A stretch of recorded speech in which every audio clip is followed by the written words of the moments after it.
joue pas, m'en bats les couilles.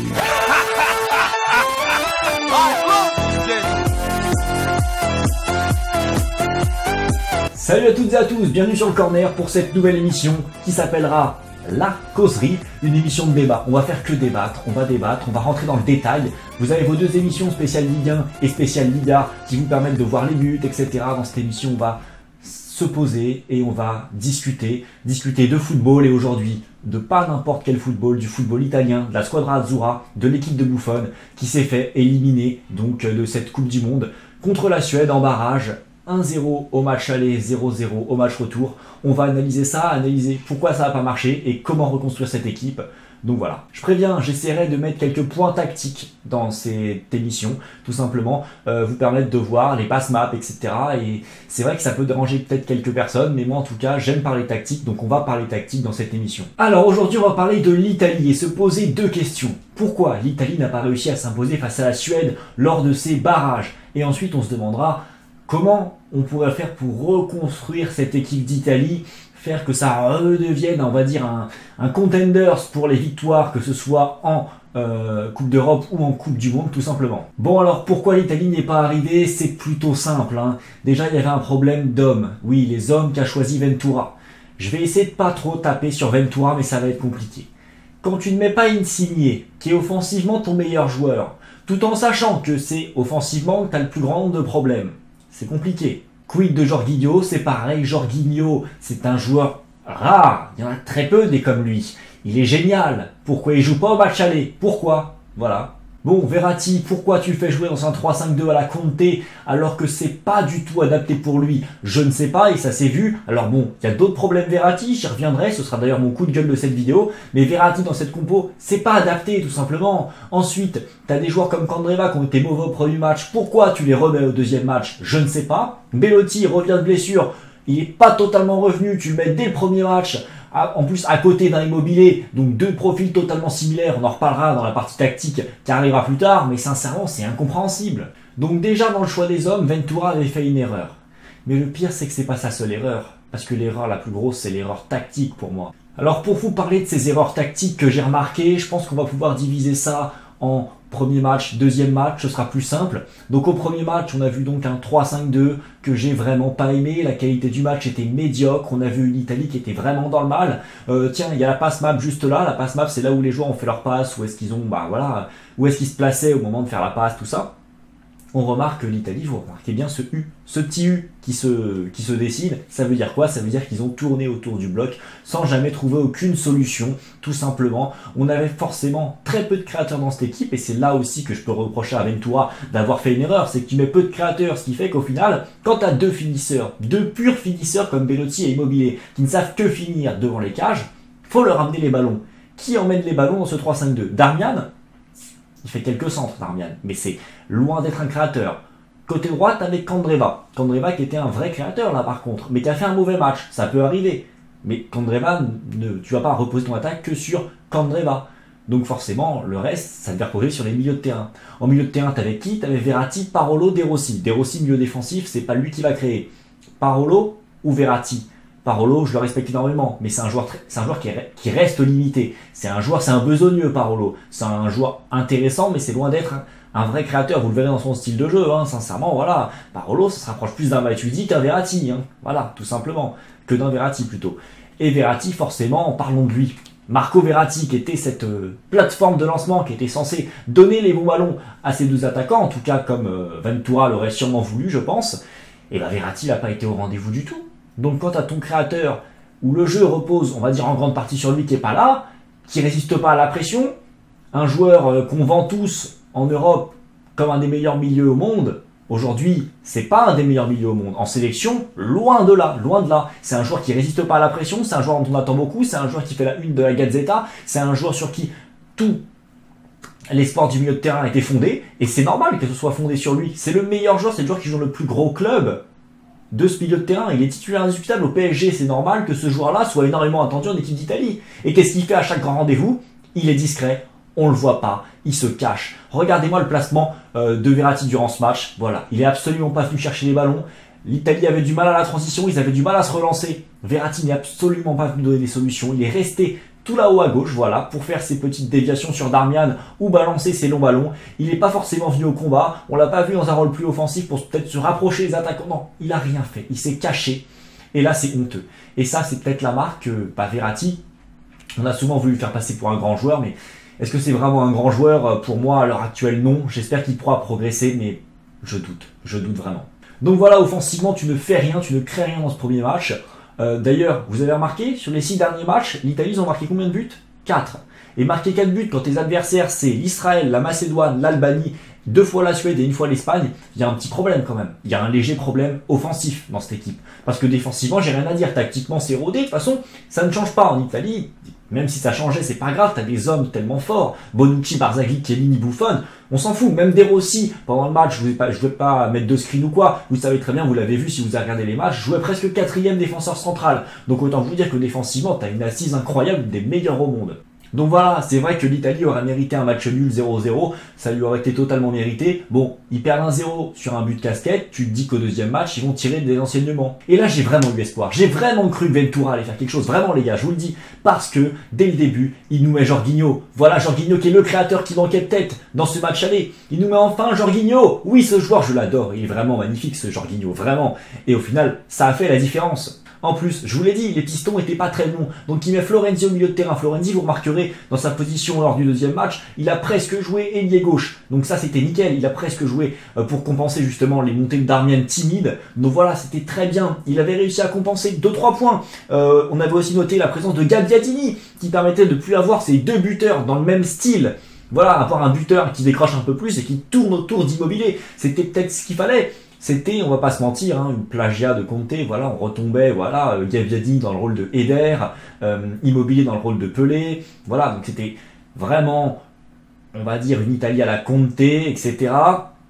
Et c'était bien. Et c'était bien, la première mi-temps était bonne, ils ont fait 11 tirs en première mi-temps, c'était bien, Jorginho faisait justement ce lien, ces bons ballons, il n'y avait plus Verratti qui se cachait, ce qui fait que tu avais un vrai milieu de terrain, Florenzi qui a été actif, qui a fait une superbe action, qui a débordé, c'était très bien, c'était une bonne première mi-temps. Et sincèrement, quand tu ressortais de cette première mi-temps, d'accord, il y avait 0-0, mais tu te disais, c'est sûr que l'Italie, ils vont marquer en deuxième mi-temps, ils dominent trop pour ne pas marquer. C'est vrai qu'en première mi-temps, on avait presque une Italie, on va dire, à la Conte, mais sans cette grinta. Pourquoi? Parce qu'il y avait un mauvais état d'esprit, instauré par Ventura, mais j'en reparlerai plus tard. Mais forcément, Ventura reste Ventura, et Ventura, qu'est-ce qu'il a fait? Et bah, à la 60e, il a fait rentrer le bon vieux El Shaarawy et le bon vieux Belotti, et il est reparti avec son 3-5-2 du premier match, et au final, bah, ça a mal terminé, ça a terminé avec des longs ballons devant, Bonucci qui était là, tout en détresse, qui poussait son équipe devant, mais de toute façon, ça sert à rien, c'est pas en mettant 11 joueurs dans le corps adverse que tu vas marquer. S'il n'y a pas de combinaison, s'il n'y a pas de création, bah, ça sert à rien, tout simplement.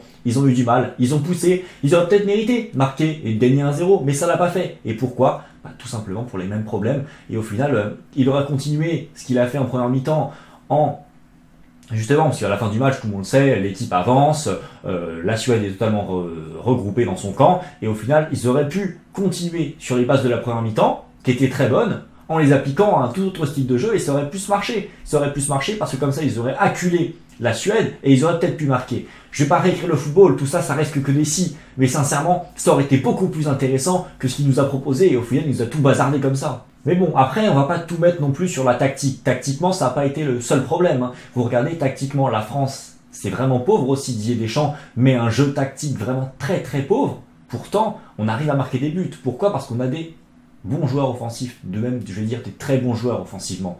On a des top players comme Griezmann, par exemple. L'Italie n'a pas ce luxe. L'Italie, si elle veut marquer des buts, si elle veut réussir à faire quelque chose dans des matchs compliqués, bah sincèrement, bah voilà. Il faut se baser sur une tactique rigoureuse, comme avait fait Conte. Et si tu ne peux pas faire ça, bah, je sais pas, tu laisses de la liberté à tes joueurs, etc. Le problème, c'est que bah, quand tu mets tes meilleurs joueurs sur le banc, bah, les libertés offensives, tu peux leur donner, ça marche pas. Ça marche pas. Et puis aussi, pour ceux qui n'aiment pas la tactique, on peut aussi nuancer la chose en disant que offensivement, l'Italie, c'est quand même pas de très grands joueurs. Il y a quand même très peu de très gros joueurs en Italie, hein, offensivement je parle. Défensivement, c'est incroyable, il y a un vivier génial. Mais offensivement, c'est quand même très très pauvre. Voilà, surtout quand tu fais pas jouer Insigne. Mais bon, on va pas revenir tout le temps là-dessus, mais bon, voilà. Puis je tenais à passer un petit coup de gueule. Voilà, Ventura, vous savez, forcément, je vais être obligé de taper dessus dans cette vidéo, c'est même déjà fait. Mais j'avais pas envie. J'avais pas envie parce que, à l'époque, rappelez-vous, Quand Conte est parti, personne ne voulait prendre cette sélection. Pourquoi? Parce que sincèrement, qui pourra faire mieux que Conte avec l'effectif actuel? Personne. C'est impossible de faire mieux que Conte avec cet effectif.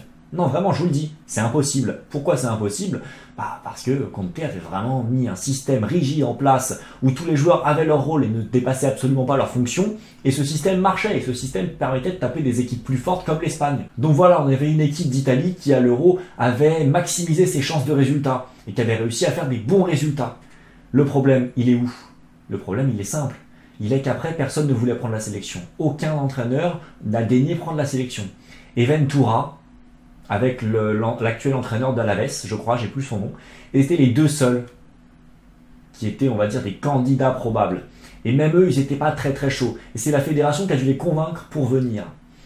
Alors, je voulais vraiment pas taper sur Ventura, et au final, Ventura, il y avait que lui, quoi. Il y avait que lui, donc en même temps, est-ce qu'on peut vraiment cracher sur lui? Lui, il est arrivé, on a dit, bon, vous voulez de moi? Bon, si vous voulez de moi, personne veut. Allez, je vais faire ça pour mon pays. Et il est venu, il a fait ça pour son pays, il a fait ce qu'il pouvait. Donc je voulais pas cracher sur lui. Mais là, le bilan est tellement mauvais, le jeu est tellement mauvais que je suis obligé. Mais c'est vrai qu'il faut lui reconnaître ça à Ventura, c'est qu'il est allé quelque part où personne ne voulait aller. Il a tenté, il n'a pas réussi. Maintenant, on lui crache dessus. Moi, je pense que oui, on peut lui dire, c'est pas bien. Après, juste, gardez ça en tête. Gardez cette petite info en tête. Parce qu'il a été là au moment où personne voulait de lui. Au moment où personne ne voulait de cette équipe, lui, il l'a reprise. Il a ce mérite-là. Mais voilà, j'ai dit tout ça, mais je vais être obligé quand même de mettre un petit bémol. Ventura, quel état d'esprit tu as donné à cette équipe d'Italie dégueulasse? C'était dégueulasse. L'état d'esprit sur le terrain, ça passe. T'as des sénateurs, t'as des mecs incroyables comme Buffon, Barzagli, Chiellini, Bonucci, De Rossi qui vont te mettre un état d'esprit positif sur le terrain. Mais en dehors du terrain, s'il te plaît, qu'est-ce que tu nous as fait? Vraiment, tu peux avoir tout le mérite du monde d'avoir pris cette sélection. Mais après, respecte cette sélection, respecte-la. Je vais vous raconter une petite anecdote. La veille du match retour, la composition de l'Italie avait fuité. Un joueur avait fait fuiter auprès des médias la composition future de l'Italie contre la Suède lors du match retour. Voilà, c'est fait. C'est arrivé, il l'a fait fuiter la veille avant le repas. Voilà, ça c'est arrivé, on s'en fout de qui c'est pas important. Lui, le petit Ventura, ce qu'il a fait, durant le repas où il y a le staff, les joueurs, etc., il s'est levé, il a dit « Ok, maintenant, plus personne ne bouge, tant que j'aurai pas les noms de ceux ou de celui qui a balancé la compo, on bouge pas d'ici. Je veux les noms. » Voilà, alors ça, vous allez me dire, ça peut être bien, des gens peuvent aimer cette autorité. Est-ce que vous pensez que c'est le bon moment, à la veille d'un match, pour diviser son effectif, pour demander de mettre en avant de la délation et demander à des joueurs de se dénoncer entre eux? Est-ce que vous pensez que c'est le moment? Est-ce que vous pensez qu'on s'en a pas rien à foutre au final de la composition, mais qu'il vaut pas mieux plutôt unir son groupe pour le combat qui est à venir? Si, c'est mieux à faire. Qu'est-ce qu'il a fait, Ventura? Il a fait son petit caca nerveux. Gna, je veux savoir qui. Oh, gamin. Enfin, gamin. Monsieur Ventura. Faut pas faire ça. Faut pas faire ça, sinon tu perds l'unité de ton groupe. Déjà, tu te désolidarises du groupe. Et ça, c'est un problème, parce que le groupe te suit plus. Et ça s'est vu avec De Rossi, quand on lui a demandé de rentrer à la 80e, et qui chie totalement sur l'entraîneur adjoint, en mode faire rentrer Insigne. Ça peut être très bien, c'est très sympa à voir, c'est des belles images. Mais ça montre un malaise qu'il y avait dans cette équipe. Ventura n'était plus suivi. Et il aurait dû, même s'il était dos à son équipe, retrouver la confiance de son effectif. Il aurait dû tout faire pour la retrouver. Parce que c'est la confiance, c'est ce qu'il faut dans ce genre de match. On sait que le point tactique, il est important dans ces matchs à haut niveau.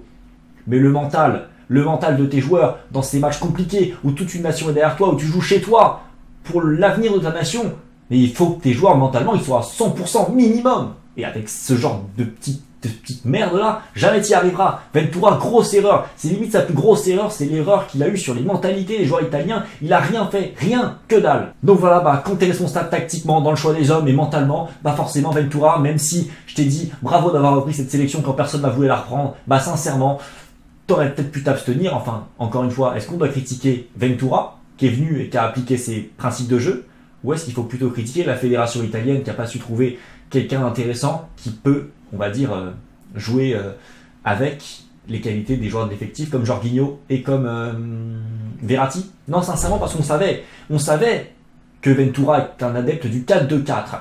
Voilà, c'est un mec, dans la filiation, il est très proche de Conte. On le savait. Alors d'accord, tu peux te dire, c'est une bonne idée, on va essayer de continuer l'histoire avec Conte, le même style de jeu. Mais forcément, si tu continues la même chose qu'avec Conte, sans Conte, c'est de la merde, c'est nul. Donc voilà, pour moi l'erreur elle est sur la fédé italienne. T'as une génération très intéressante. Verratti, Jorginho au milieu de terrain, c'est génial. Voilà, c'est génial. T'as plein de jeunes, et qu'est-ce que t'as fait? T'as allé nous prendre un coach ancien qui va refaire dans les vieux moules et qui va nous mettre les vieux joueurs et qui ces nouveaux joueurs un peu on va dire techniques, cette nouvelle pas génération, parce qu'il y a déjà eu des joueurs techniques en Italie. Mais voilà, vous avez pris un coach dans la lignée de Conte. Voilà. Après, il est moins bon. C'est vrai, il est moins bon. De toute façon, il n'ira pas à Chelsea, après, je vous le dis. Mais il est moins bon, donc tu auras du Conte moins bien. Pourquoi vous n'êtes pas parti sur ce qui était l'avenir de l'Italie? Vous avez fait une bonne ineptie dans cette Coupe d'Europe, vous avez réussi à faire plus que vous pouviez. Retentez autre chose maintenant, c'est fini Conte, faut pas tourner la page, et faut faire un autre style de jeu. Mettre en avant tes grands joueurs, mettre en avant tes Insigne, tes Jorginho et tes Verratti, qui sont pour moi les 3 meilleurs joueurs offensifs de l'équipe. Parce que défensivement, ça tiendra. Vous êtes l'Italie, ça tiendra toujours. Dans les mentalités, ça tient. Donc maintenant, faites quelque chose de bien avec ces leaders qui sont là, et qui sont pas dans ce style de jeu de Conte. Conte, il avait assumé. Conte avait assumé son style de jeu. Verratti, bon, était blessé, et il a fait en fonction des joueurs qu'il avait. Maintenant, faut qu'ils fassent en fonction les prochains sélectionneurs des joueurs qu'ils ont et des stars qui sont Insigne, Verratti et Jorginho. Jorginho, je l'adore, je le dis. Jorginho, il est plus soigné ici. Donc voilà, je pense que vous avez compris et je pense bien exprimé sur pourquoi l'Italie a échoué. C'est compliqué pour l'Italie. C'est la première fois depuis très longtemps. Vous mesurez sûrement pas, parce qu'on est français et j'ai vu pas mal d'interviews d'Italiens, on mesure sûrement pas en France la portée de cette élimination pour l'Italie. Parce que le foot en Italie, c'est autre chose que le foot en France. Voilà, faut l'avouer, et je l'avoue totalement en étant français. Courage aux Italiens, courage aux supporters italiens qui vivent en France, aux Italiens vivant en France, qui regardent peut-être ces vidéos, aux francophones italiens.